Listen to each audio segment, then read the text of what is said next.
ಮಹಾದೇವಿ ಅಮ್ಮ ಶ್ರೀ ಚಕ್ರವಾಸಿನಿ ಮಹಾದೇವಿ ಅಮ್ಮ ಶ್ರೀ ಸಿಂಹವಾಹಿನಿ.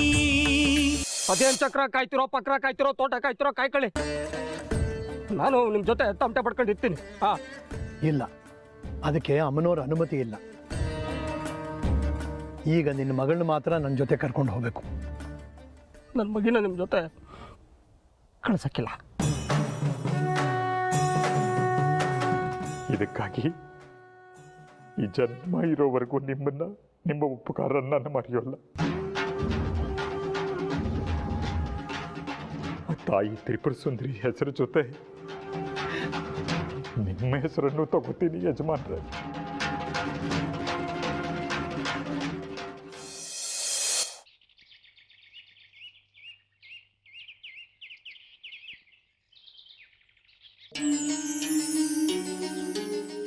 ನೀವಿಲ್ಲೇ ಸಿಕ್ಕಿದ್ದು ಒಳ್ಳೇದಾಯ್ತು ದೇಶಿಕರೇ. ಕಡೆಗೂ ನೀವು ಹೇಳಿದ ನಮ್ಮ ಸುಂದರಿ ಜನ್ಮ ರಹಸ್ಯದ ಮುನ್ಸೂಚನೆ ನಿಜ ಆಗೋಯ್ತು. ಏನ್ ಮಾಡಿದ್ರು ಸುಂದರಿ ಉಳಿಯೋಲ್ಲ ಅಂತ ಹೇಳಿದ್ರಿ. ತಂದೆ ಹೃದಯ ಸಾವನ್ನ ಮೆಟ್ಟು ನಿಲ್ಲಬಹುದು ಅನ್ನೋ ನಂಬಿಕೆ ಇತ್ತು.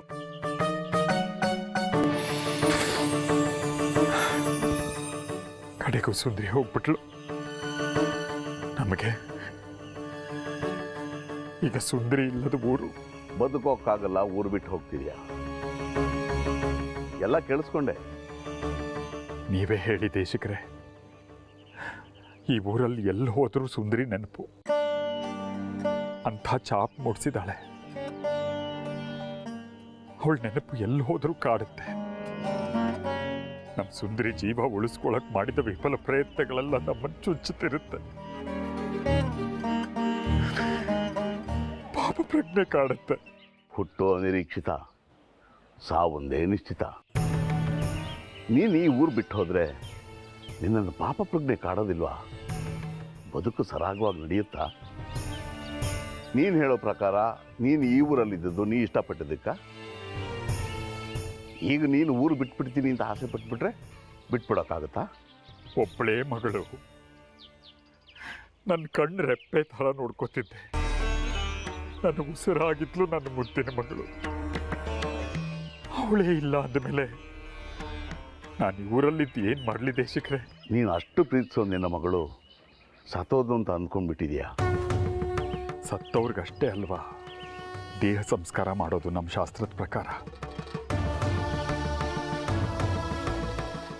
ನಾನು ನನ್ನ ಕೈಯಾರೆ ನನ್ನ ಮಗಳ ದೇಹದ ಅಂತ್ಯ ಸಂಸ್ಕಾರ ಮಾಡಿ ಬಂದಿದ್ದೀನಿ. ಇನ್ನೇನು ಅನ್ಕೊಳ್ಳಿ ದೇಶಿಕರೇ? ಇಲ್ಲೇ ನೀನು ಹೇಳುತ್ತಿರೋದು. ಅಂದರೆ ನಮ್ಮ ಕಣ್ಣಿಗೆ ಕಾಣೋದೆಲ್ಲ ನಿಜ ಅಲ್ಲ. ಸತ್ಯಕ್ಕೂ ಅದೆಷ್ಟೋ ಪದರಗಳಿರುತ್ತವೆ, ಎಷ್ಟೋ ಮುಖಗಳಿರುತ್ತವೆ. ಅರ್ಥ ಆಗಲಿಲ್ಲ, ಕ್ಷಮಿಸಿ. ಕಾಮನ ಬಿಲ್ಲು ಅನ್ನೋದು ನೋಡೋರ ಕಣ್ಣಿನ ಸತ್ಯ. ಅದೊಂದು ಬಣ್ಣದ ಆಟ. ಬಿಳಿ ಆಕಾಶದಲ್ಲಿ ಸೂರ್ಯರಶ್ಮಿ ಮೂಡಿಸೋ ಭ್ರಮೆ ಅನ್ನೋದು ವಿಜ್ಞಾನದ ಸತ್ಯ ಅಲ್ವಾ? ಸೂರ್ಯನಿಗೆ ಮೋಡ ಕವಿದ್ಬಿಟ್ರೆ ಬಣ್ಣಗಳೆಲ್ಲ ಕಪ್ಪಾಗುತ್ತೆ ಅನ್ನೋದು ಸಾಮಾನ್ಯರಿಗೆ ತಿಳಿಯದ ಸತ್ಯ ಅಲ್ವಾ? ಒಗಟನ್ನು ಬಿಡಿಸೋ ಮನಸ್ಥಿತಿಲಿ ನಾನಿಲ್ಲ ದೇಶಿಕರೇ. ನಿಮ್ಮ ಮಾತಿನ ಅರ್ಥ ಏನು? ನನ್ನ ಮಗಳು ಸತ್ತಿಲ್ಲ ಅಂತಲ್ಲ? ಹೌದು, ಅದನ್ನೇ ನಾನು ಹೇಳ್ತಿರೋದು. ನಿನ್ನ ಮಗಳು ತ್ರಿಪುರ ಸುಂದರಿ ಸತ್ತಿಲ್ಲ.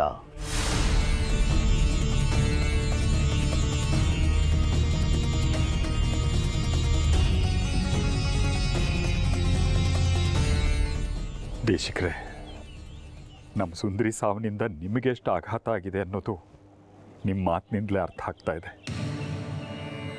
ಸುಂದರಿ ಸಾವಿನ ಮುನ್ಸೂಚನೆಯ ಎಚ್ಚರಿಕೆ ಕೊಟ್ಟಿದ್ದೆ ನೀವು. ಈಗ ಸುಂದರಿ ನಿಜವಾಗೂ ಇಲ್ಲ. ಅದನ್ನು ಒಪ್ಕೊಳ್ಳೋಕ್ಕಾಗದೆ ನಿಮ್ಮ ಮನಸ್ಸು ಹೀಗೆ ಮಾತಾಡಿಸ್ತಾ ಇದೆ. ಒಟ್ಟು ವಿಷಯ ಇಷ್ಟೇ ದೇಶಿಕರೇ, ನಾನು ನಮ್ಮ ಸಂಸಾರ ಇನ್ನು ಈ ಊರಲ್ಲಿರೋಕ್ಕಾಗದೆ ಬಿಟ್ಟು ಹೋಗ್ತಾ ಇದ್ದೀವಿ.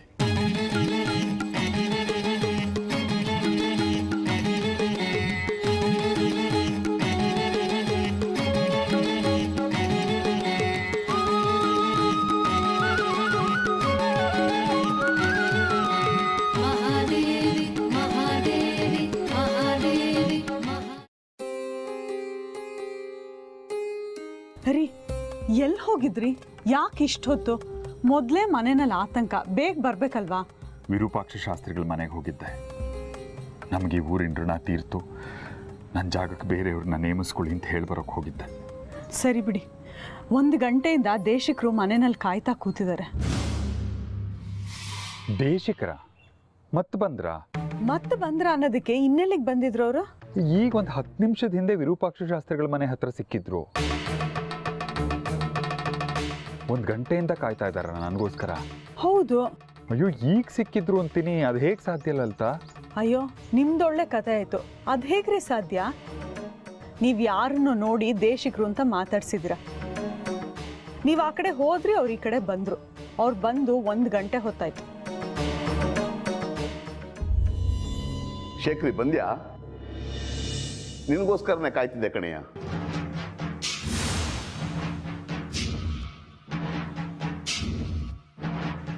ಊರು ಬಿಟ್ಟು ಹೋಗ್ತಿದ್ಯಾ ಅಂತ ಕೇಳಿದೆ. ಕೊನೆ ಸರ್ತಿ ನಿನ್ನನ್ನು ಮಾತಾಡಿಸ್ಕೊಂಡು ಹೋಗೋಣ ಅಂತ ಅನ್ನಿಸ್ತು, ಬಂದ್ಬಿಟ್ಟೆ. ದೇಶಿಕರೇ, ನೀವು ಒಳ್ಳೆ ತೀರ್ಮಾನ ತಗೊಂಡಿದ್ಯಾ. ಬೇಡ ಈ ಊರಿನ ಸವಾಸ, ಸಾಕು. ಬರೀ ದುಷ್ಟರೇ ತುಂಬಿಕೊಂಡಿದ್ದಾರೆ ಈ ಊರಿನಲ್ಲಿ. ಈಗ ಅಮ್ಮನವ್ರ ಕ್ಷೇತ್ರ ಇದು, ಶ್ರೀಚಕ್ರ ನೆಲೆಸಿರೋ ಪುಣ್ಯ ಸ್ಥಳ. ಆದರೆ ಏನು ಪ್ರಯೋಜನ? ಬೆಳಕಿರೋ ಕಡೆನೇ ಕರಿನೆರಳು. ಹೊರಟು ಬಿಡು ಆದಷ್ಟು ಬೇಗ ಇಲ್ಲಿಂದ. ನೆನ್ಪಿಟ್ಕೋ, ಭಕ್ತಿ ಒಂದು ಗಟ್ಟಿ ಇದ್ದರೆ ನಾವಿರೋ ಕಡೆ ಅಮ್ಮನವರೇ ಇರ್ತಾರೆ. ಅದೇ ನಮ್ಮನ್ನು ಕಾಪಾಡೋದು. ದೇಶಿಕರೇ, ಏನ್ ಮಾತಾಡ್ತಾ ಇದ್ದೀರಿ? ತಮಾಷೆನಾ? ನಾನೇ ತಮಾಷೆ ಮಾಡಲಿ? ಗಳಿಗೆಗೊಂದು ಮಾತಾಡ್ತಿದ್ದೀರಲ್ಲ. ನಾನೇನಂದೆ? ಅಲ್ಲ ದೇಶಿಕರೇ, ಈಗಷ್ಟೇ ವಿರೂಪಾಕ್ಷ ಶಾಸ್ತ್ರಿಗಳ ಮನೆ ಹತ್ರ ಸಿಕ್ಕಿ ಊರ್ ಬಿಟ್ಟು ಹೋಗಬೇಡ ಅನ್ನೋ ಹಾಗೆ ಮಾತಾಡಿದ್ರಿ. ಈಗ ಎದುರಿಗೆ ಬಂದು ಒಳ್ಳೆ ನಿರ್ಧಾರ, ಊರ್ ಬಿಟ್ಟು ಹೋಗು ಅಂತಿದ್ದೀರಿ. ನಾನು ಊರು ಬಿಟ್ಟು ಹೋಗಬೇಡ ಅನ್ನ. ನನಗೆ ಈ ಊರಲ್ಲಿ ಇರೋಕ್ಕೆ ಮನಸ್ಸಿಲ್ಲ. ನಾನೆಲ್ಲಂದೆ? ಯಾವಾಗಂದೆ? ರೀ, ನಾನು ಆವಾಗಿಂದ ಹೇಳ್ತಾ ಇದ್ದೀನಿ, 1 ಗಂಟೆಯಿಂದ ದೇಶಿಕರು ನಿಮ್ಗೋಸ್ಕರ ಕಾಯ್ತಾ ಇದ್ದಾರೆ ಅಂತ. ಹೌದು, ಆ ನನ್ನ ತಾಯಿ ಚೌಡಿ ಮೇಲೆ ಆಣೆ. ನಾ ಇಲ್ಲೇ ಇದ್ದೀನಪ್ಪ, ಇದಕ್ಕೆ ಲಲಿತಾ ಮನೆ ಸಾಕ್ಷಿ. ದೇಶಿಕರು ನಿಮಗೆ ಯಾವಾಗ ಎಲ್ಲಿ ಸಿಕ್ಕಿದ್ರು? ಮಾತಾಡ್ರಿ, ಎಲ್ಲಿ ಸಿಕ್ಕಿದ್ರು ದೇಶಿಕರು ನಿಮ್ಗೆ? ಹೇಳು ಶೇಖರಿ.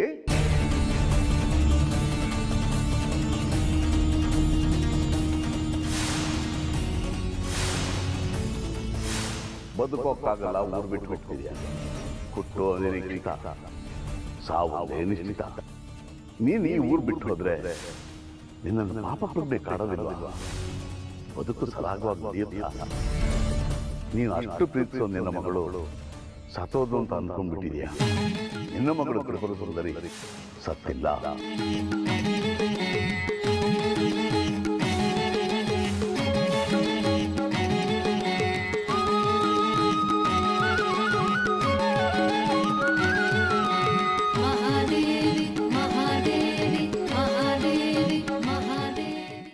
ನೆನಪು ಮಾಡಿ ಹೋಗೋಣ ಅಂತ ಬಂದೆ ಅಮ್ಮನವರೇ.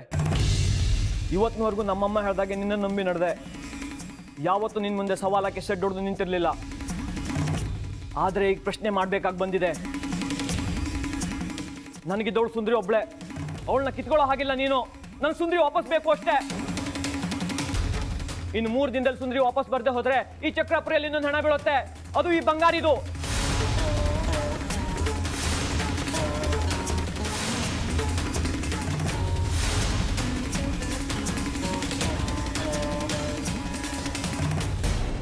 ಎಲ್ಲ ವಿಚಿತ್ರವಾಗಿದೆ ಲಲಿತಾ. ಇದೇ ದೇಶಿಕರು ವಿರೂಪಾಕ್ಷ ಶಾಸ್ತ್ರಿಗಳ ಮನೆ ಹತ್ರ ಅರ್ಧ ಗಂಟೆ ಮುಂಚೆ ಸಿಕ್ಕಿದ್ರು. ನೀನು ಹೇಳ್ತೀಯ 1 ಗಂಟೆಯಿಂದ ಅವ್ರು ನನಗಾಗಿ ಇಲ್ಲಿ ಕಾದಿದ್ರು ಅಂತ. ಒಂದೇ ಸಮಯಕ್ಕೆ 2 ಕಡೆ ಇರೋಕ್ಕೆ ಹೇಗೆ ಸಾಧ್ಯ? ಏನೋ ಹೋಗ್ಲಿ ಬಿಡಿ. ದೇಶಿಕರು ತುಂಬ ಬೇಸರದಲ್ಲಿದ್ದಾರೆ. ಅವರು ಊರು ಬಿಡೋ ಯೋಚನೆಯಲ್ಲಿದ್ದಾರೆ. ಅಷ್ಟೇ ಆಗಿದ್ರೆ ಯೋಚನೆ ಇಲ್ಲ ಲಲಿತಾ. ಅವರು ಅಲ್ಲೊಂಥರ ಮಾತಾಡ್ತಾರೆ, ಇಲ್ಲೊಂಥರ ಮಾತಾಡ್ತಾರೆ. ಇಲ್ಲವರು ನೀನು ಊರು ಬಿಡೋದೇ ಸರಿ, ದುಷ್ಟ ಜನಗಳೇ ತುಂಬಿದ್ದಾರೆ ಈ ಊರಿನಲ್ಲಿ ಅಂದರು ಅಲ್ವಾ? ಆದರೆ ಅಲ್ಲಿ ನೀನು ಈ ಊರು ಬಿಡೋಕ್ಕೆ ಸಾಧ್ಯನೇ ಇಲ್ಲ. ನೀನು ಅಂದುಕೊಂಡು ಕೂಡಲೇ ಊರು ಬಿಡೋಕೆ ಆಗೋಲ್ಲ. ಮಗಳು ಸತ್ತಿದ್ದನ್ನೇ ನೆಪ ಮಾಡಿಕೊಂಡು ಊರು ಬಿಡಬೇಕು ಅಂತಿದ್ಯಾ? ಇದು ಸರಿಯಲ್ಲ. ನೀನು ಅಂದ್ಕೊಂಡಿದ್ಯಾ ಮಗಳು ಸತ್ತಿದ್ದಾಳೆ ಅಂತ, ಆದರೆ ಅವಳು ಬದುಕಿದ್ದಾಳೆ ಹಾಗೆ ಹೀಗೆ ಅಂತ ಮಾತಾಡ್ತಿದ್ರು. ಒಬ್ಬರೇ 2 ಥರ ಅಭಿಪ್ರಾಯಗಳನ್ನು ಹೇಗೆ ಕೊಡ್ತಾರೆ? ಏನೋ ಎಲ್ಲ ಒಗ್ಟಾಗಿದೆ.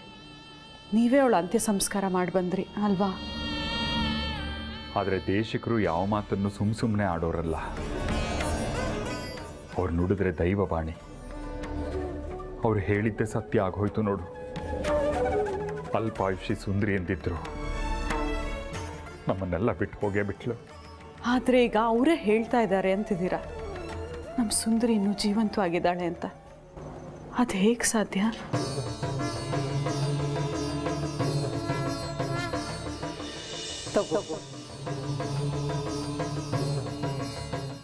ನಿನ್ನ ಬಳಿ ಏನೂ ಇರಲಿಲ್ಲ. ನಾನು ನಿನಗೆ ಈ ಹಣ್ಣು ಕೊಟ್ಟಿದ್ದು, ಹೌದಾ? ಹೌದು. ಚೆನ್ನಾಗಿದೆಯಾ? ಚೆನ್ನಾಗಿದೆ. ಸರಿ, ಕೊಡು.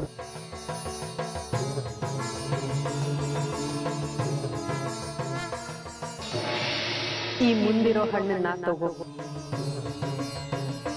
ಈಗೇನಾದ್ರು ವ್ಯತ್ಯಾಸ ಆಯ್ತಾ? ಇಲ್ಲ. 2 ಹಣ್ಣು ನಾನೇ ಕೊಟ್ಟಿದ್ದು. ತಿನ್ನೋದಕ್ಕೆ ಮೋಸ ಇಲ್ಲ ತಾನೆ? ಇಲ್ಲ. ನಿನ್ನ ತಾಯಿತನಕ್ಕೆ ಅನ್ಯಾಯ ಆಗೋದಿಲ್ಲ. ಹಾಗೇನಾದರೂ ಆದರೆ ನಮ್ಮ ಸುಂದರಿ ಮತ್ತೆ ಬದುಕಿ ನಮ್ಮ ಕಣ್ಮುಂದೆ ಬರ್ತಾಳ? ನಾವು ಅವಳನ್ನು ನೋಡ್ತೀವ? ಅವ್ರು ಹೇಳಿದ್ದು ಸತ್ಯ ಆಗಲಿ ತಾಯಿ.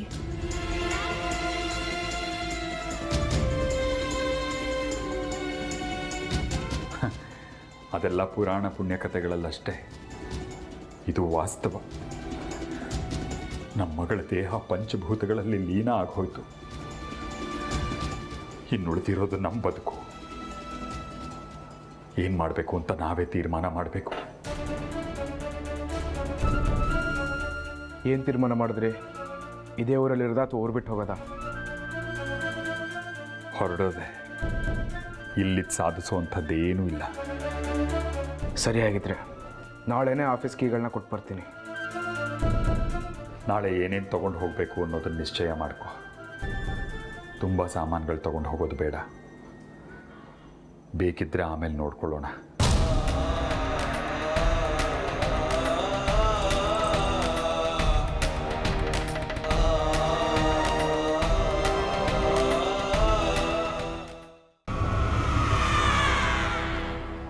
ಸತ್ತೋದವಳು ಸ್ಮಶಾನದವರೆಗೂ ಹೋಗಿ ಎದ್ದು ಬರೋದು ಅಂದರೆ ನಾನು ಬೇಟೆ ಆಡೋದಕ್ಕೆ ಹೊರಟಿದ್ದ ಹುಡುಗಿ ಕೈಗೆ ಸಿಗದೆ ಸತ್ತೋದ್ಲು ಅಂತ ಅಂದ್ಕೊಂಡೆ.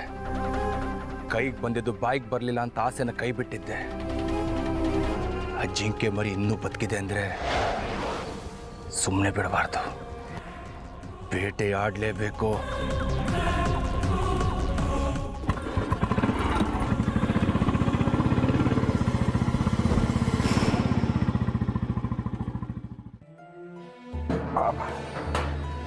ಸುನೀತಾ, ಅಲ್ಲಿ ಪರದಾಟ ಬೇಡ ಅಂತ ನಮಗೆ ಎಷ್ಟು ಬೇಕೋ ಅಷ್ಟು ಸಾಮಾನುಗಳು ಮಾತ್ರ ತಗೊಂಡಿದ್ದೀನಿ.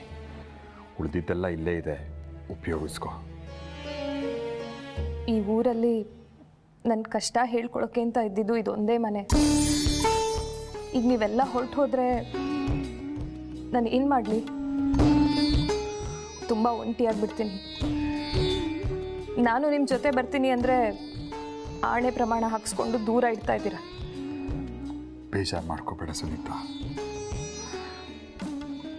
ನನ್ನ ಮಗಳಿಲ್ಲದ ಊರಿನಲ್ಲಿರೋದು ತುಂಬ ಹಿಂಸೆ. ಈಗ ನೀನು ಕಣ್ಣೀರು ಹಾಕ್ತಾ ನಮ್ಮನ್ನು ಕಳಿಸ್ಕೊಡ್ಬೇಡ ದಯವಿಟ್ಟು. ಲಲಿತಾ ಎಲ್ಲಿ? ಅಕ್ಕ ವಿದ್ಯಾ ಇಬ್ಬರು ಹೊರಗಡೆ ಇದ್ದಾರೆ.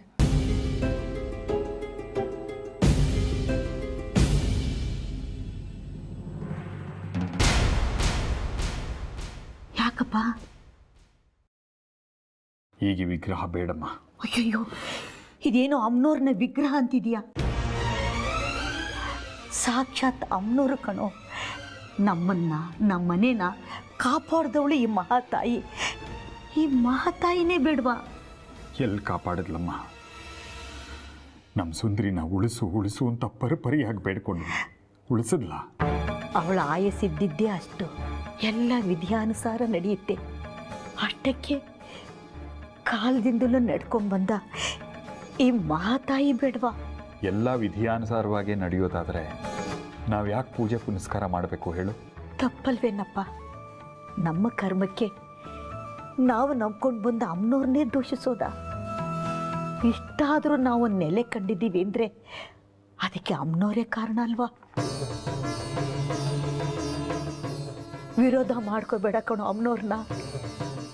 ನಿನ್ನ ಮಗಳು ಅಮ್ಮನವ್ರನ್ನ ಬೈಕೊಂಡೇ ಕಳೆದು ಹೋದ್ಲು. ನೀನು ಅದೇ ತಪ್ಪನ್ನ ಮಾಡಬೇಡ. ನಾನೇನು ವಿರೋಧಿಸ್ತಾ ಇಲ್ಲಮ್ಮ, ಸದ್ಯಕ್ಕೆ ಬೇಡ ಅಂದೆ. ಅಲ್ಲಿ ನಮಗೆ ದುಡಿಯೋದಕ್ಕೆ ದಾರಿ ಇಲ್ಲ. ಹೊಟ್ಟೆಗೆ ಕಷ್ಟ ಆದಾಗ ನೈವೇದ್ಯಕ್ಕೆಲ್ಲ ಹೊಂಚೋದು, ಅದಕ್ಕೆ ಬೇಡ ಅಂದೆ.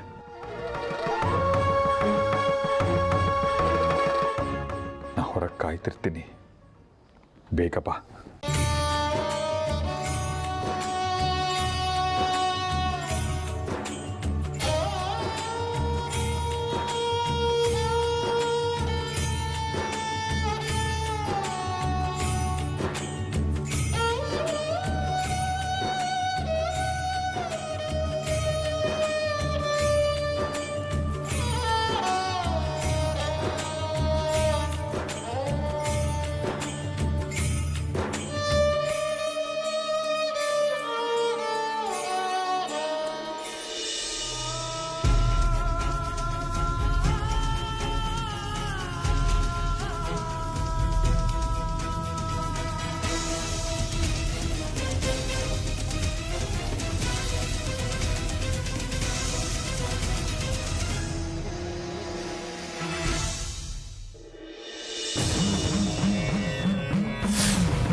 ಅಮ್ಮ ಶಕ್ತಿ ದೇವತೆ ತಾಯೇ, ಇವತ್ತಿನಿಂದ ನನ್ನ ಕೆಲಸ ಪ್ರಾರಂಭ.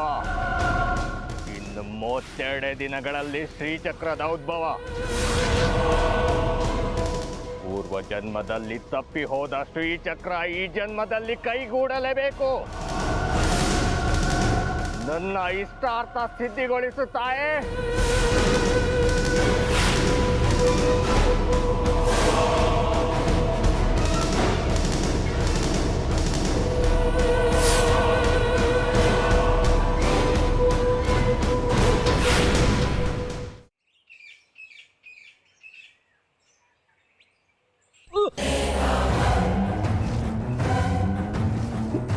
ಮನೆ ಬೀಗ ಹಾಕಿತ್ತು, ಊರು ಬಿಡ್ತಾ ಇದೆಯಾ? ನಾನು ಯಾಕ್ರ ಊರು ಬಿಟ್ಟು ಕಡ್ದೊಂಟೋಗ್ಲಿ? ಎಲ್ಲೋ ನಿನ್ನ ಮಗಳು ಬದುಕ್ಬಿಟ್ಲಂತೆ, ಚಿತೆಯಿಂದ ಹಂಗೆ ಎದ್ಬಿಟ್ಲಂತೆ. ಇದೆಲ್ಲ ಆಗಿದ್ದು ನನಗೋಸ್ಕರ ಕಣ. ಕರ್ಕೊಂಡು ಬಾರೋ. ಬದುಕಿಲ್ದಿರೋ ಗೊಂಬೆನ ನಾನು ಕಣ್ಣಾರೆ ನೋಡಬೇಕು. ಆ ಪವಾಡ ಕನ್ಯೆನ ನಾನು ನೋಡಬೇಕು. ನನ್ನ ಮಗಿ ಇಲ್ರ? ಇಲ್ಲ ಅಂದ್ರೆ ಏನೋ ಅರ್ಥ? ಅದು ಯಾರೋ ಸಾಧುಗಳು ಬುದ್ಧಿ ಜ್ಞಾನಿಗಳ ಥರ ಇದ್ರು. ನನ್ನ ಮಗಿನ ಕರ್ಕೊಂಡು ಹೊಂಟೋದ್ರು.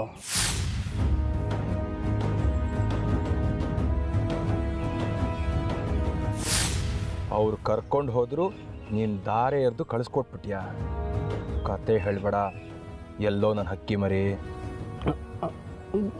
ನನ್ಗೆ ಗೊತ್ತಿಲ್ರ, ನಮ್ಮ ತಾಯಿ ಸತ್ತೋಳು ಗೊತ್ತಿಲ್ರ. ಹಿಮಾಲಯ ಪರ್ವತದ ಕಡೆನೋ ಕನ್ಯಾಕುಮಾರಿ ಕಡೆನೋ ಕರ್ಕೊಂಡು ಹೊಂಟೋಗಿರ್ಬೇಕು ಬುದ್ಧಿ, ನಂಗೆ ಗೊತ್ತಿಲ್ರ. ಅವ್ರು ಹೇಳಿಲ್ರ, ನಾನು ಕೇಳಿಲ್ರ. ಯಾರು ಏನು ಅಂತ ಗೊತ್ತಿಲ್ಲದೆ ಮಗಳನ್ನ ಕಳಿಸ್ಕೊಟ್ಬಿಟ್ಯಾ?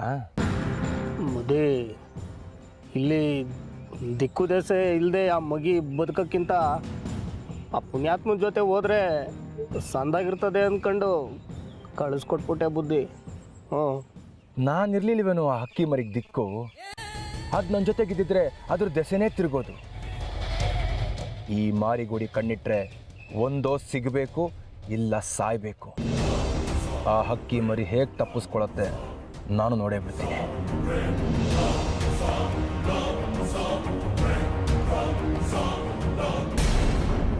ಆ ಕಾಲದಲ್ಲಿ ಆ ಶ್ರೀಚಕ್ರನ ಲಪಟಾಯಿಸೋದಕ್ಕೆ 3 ಜನ ದುಷ್ಟರು ಸಂಚು ಮಾಡಿದ್ರು.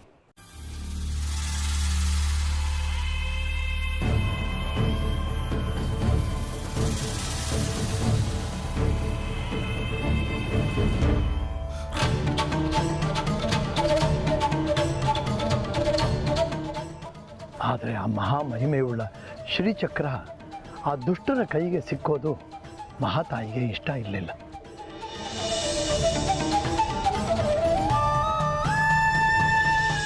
ಶ್ರೀಚಕ್ರನ ದುಷ್ಟರ ಕೈಯಿಂದ ತಪ್ಪಿಸೋದಕ್ಕೆ ಅಲ್ಲಿಯ ರಾಜಕುಮಾರಿ ಮಯೂರಿ ದೇವಿನ ಪ್ರೇರೇಪಿಸಿದ್ಲು.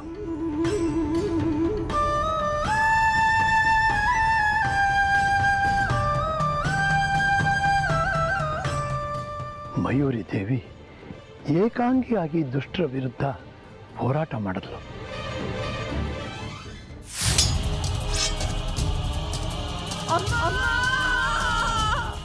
ಅಮ್ಮ